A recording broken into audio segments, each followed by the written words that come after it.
Welcome back to the kitchen, everybody. We're wrapping up our series on compound butter, and to finish, I want to show you how simple it is to make your own compound butter at home. That is, if you want to use it in a sauce or use it on its own with other ingredients like a steak or something else. But steak, we do it all the time. So what I'm going to show you here is a very special gin butter. Yes, with the booze. That we're going to be able to serve with anything that is grilled or seared seafood and fish. So grilled prawns, seared scallop, fish fillet, you name it. Very beautiful with this very kind of aromatic flavors, very specific with the gin and some other herbs, but I will also show you how you can make other things as well. Let's begin. So yes, compound butter or flavored butter, very versatile and actually super easy to make at home. You can make a zillion types of compound butter, just use your imagination. Here we're making a gin butter using a gin from a local distillery on here. So the measurement, that's the most important for you. If you want to improvise, use 100 grams of butter, unsalted butter, okay, a very nice butter, 35% fat at least, minimum, okay. I put the equivalent in ounces, and with that, you can mix all kinds of stuff. If you use herb, 1 tablespoon of herbs, so I'm using tarragon only in my recipe here. If you use mixed herb, it's the same, 1 tablespoon of whatever mixed herb, and then a quarter to half a teaspoon of whatever spices. For me, I've got coriander seeds, I've got some, red peppercorn, juniper berries, salt and pepper, and maybe some lime zest. And that's it. Put everything in a bowl, mix everything together, put it in the fridge, and you're ready to go. You got your flavored butter for whatever use. But if you want something really, really fresh, and perhaps you don't have the right butter, you say, oh, I can't find a butter with 35% of fat, what am I going to do? Well, you ditch that, and you use cream. Because cream is butter. So when you've got cream in your fridge, it has to be, again, 35% fat and without thickness. So you don't want some kind of, sometimes there's like vegetable gums and stuff like this that is used. You want something pure and just cream from the milk. And we can transform this into butter, and this is exactly what we're going to do now. We're going to make our own butter, and then we're going to mix everything to transform it into a compound butter to serve with fish. Let's go. Let's begin. So herbs.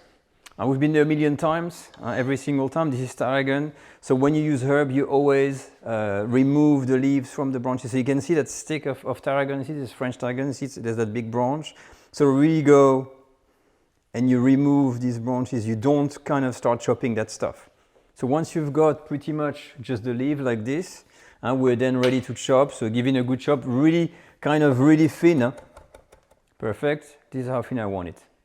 Now for the spices, of course, pestle and mortar. So it's this thing, the good old-fashioned stuff. Okay.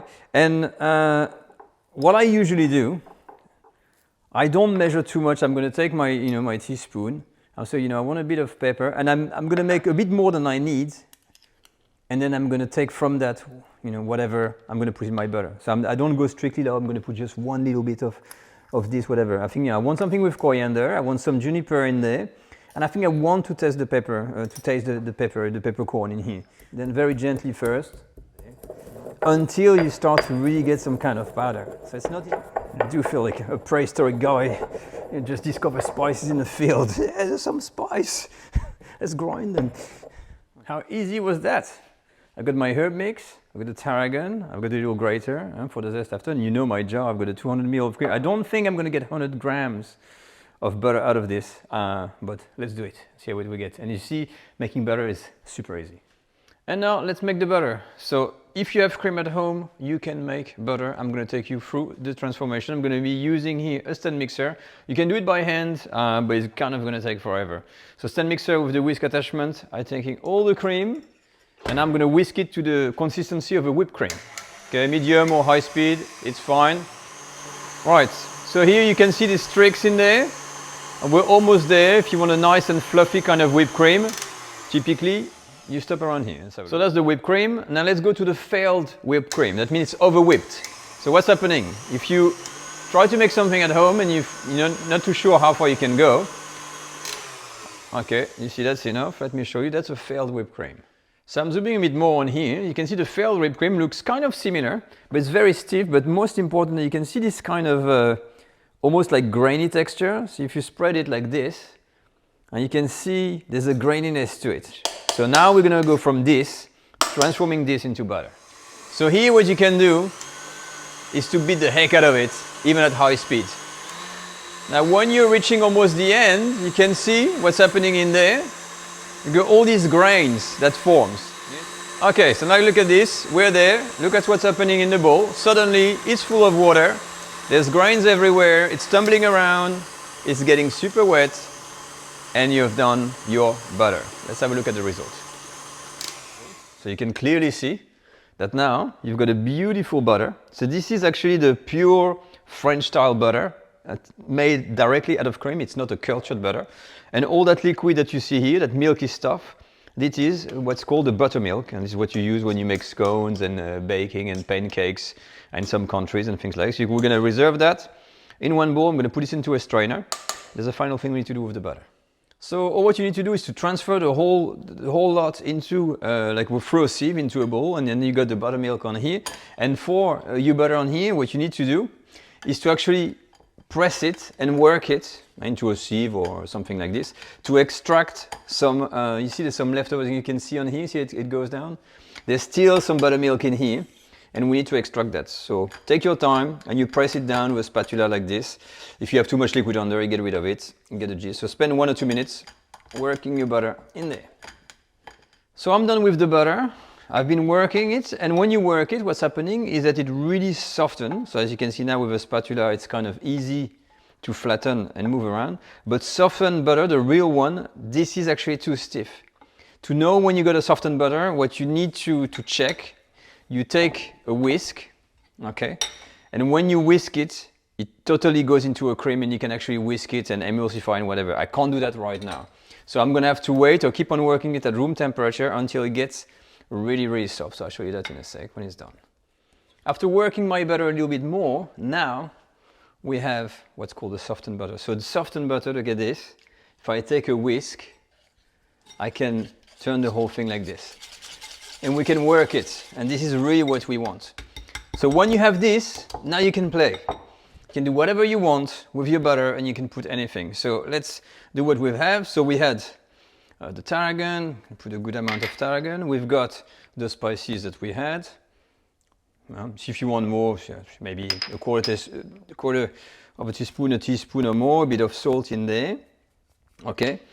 And the gin. Now the gin, I don't even have 100 grams. For 100 grams, 1 tablespoon max. You can make it more or less boozy if you want, but be careful because the structure of the butter might not hold if you put too much. So I'm going to start by putting almost half like that. And then, slowly, we're going to emulsify it and incorporate. So I'm going to push the limits. I'm going to put a bit more. I'm going to try to reach the tablespoon. But as I said, be very careful because it can become grainy, your butter, and it can really, really lose its structure. So for the lime, when you grate it, this is from the garden, I'm taking something really fine. And so from here, I'm just going to switch to a spatula and really just kind of mix the whole lot like this, and that's it. And here we are. We've got our gin butter ready. So that goes in the fridge and you need to wait at least 24 hours and before we can start using it. So what I'm going to do, I'm going to put it in there and we'll see the result when it's done. So after 24 hours, your butter has solidified and it's infused and it's ready. So this is another one that I had that I've made yesterday, to wait a whole day before I can use this. And it has a little bit less gin, but I smell this and it smells a lot like gin. So really 24 hours changes absolutely everything. So this is the inside, as it looks like, right? Looks pretty good. And if you want to put this on slices on fish, you're going to have to do really, really thin slices. Such as really something that's going to immediately melt, because fish, see these kinds of slice, like super thin. But fish, the problem, it gets cold very easily, very fast. So instead of doing this, what I'm going to show you here is how to make the beurre fondu. Okay, so we're going to be basically cutting some of these, cooking a piece of fish, and I'm going to be melting the butter. Not cooking the butter, but just melting it to turn it into a sauce that I'm just going to pour on some salmon on there. All right, so I'm not using a high heat or anything like that. Okay, and I'm letting this really melt. And remember, there's liquid, so when you have gins and when you have liquid, it's bound to get quite watery. And you'll see with the herbs and everything, if you do it at home, you see that all the flavor, they really come to life when you warm it up. And I think it's an easier way of using this compound butter when you just melt them a little bit, and then you can easily pour them over a freshly grilled fish or seared prawns, a grilled prawn or anything like this, rather than cutting the butter, having a hard piece like this and trying to hope it's going to melt on your piece of fish or whatever. So see, I'm even lowering my heat here. So you see what I've got here? Almost done. Perfect. So minimalistic. I'm not doing a whole song and dance about the whole thing. I put this into a little pan, trying to mix the herbs on there as much as I can. And let me see. Pour a bit of that on there. I'm going to make a whole sauce. This is how I like to serve it. Plenty of it. So you see that it's kind of a sauce, and I can smell the gin from here. And ooh, it's very small. Huh? It's not overcooked, but we're not far. So you see the gin makes the whole thing very liquid. It's quite aromatic, like a botanical. I can't feel the tarragon as much, I think. I can feel the gin. I think the white fish will be more subtle. I think the salmon, the only problem here, it's got that really salmony taste, so it's kind of compete. You know what? It's very interesting. I like the gin. I think the other version that I've made has got more gin. I think I've got more herbs. It's gonna be great. So don't hesitate with the herbs. Put some flavor in there, and we can pack some gin. But confirm with fish. Absolutely subtle. Very nice. That was really, really special, that gin flavor in the butter. Never really had that before. And all what was missing here was like these small boiled potatoes, because they love butter potatoes with the herbs. You roll this with that little taste of gin in there. It was absolutely really, really special. So let me know in the comment section what you think of this series, of the compound butter. What is your favorite? And remember, before I go, that this is just one of the many examples, the many compound butter you can do at home if you want to do something simple. 100 grams of butter, herbs, spices, spirit. Use your imagination, creativity, and you can pair this with all kinds of things. This one is for fish, and you can use things for lamb, for beef, for pork, for chicken. There is no end to this series. But that completes the whole series. This is the last episode. On the next video, we're going to resume on another schedule, something totally different. I'm thinking about something sweet, and I've got maybe some passion fruit in the garden. I wonder if I could do something with that. But to discover what we're going to be making, join me next time on the French Cooking Academy. And until then, take care all. Bye.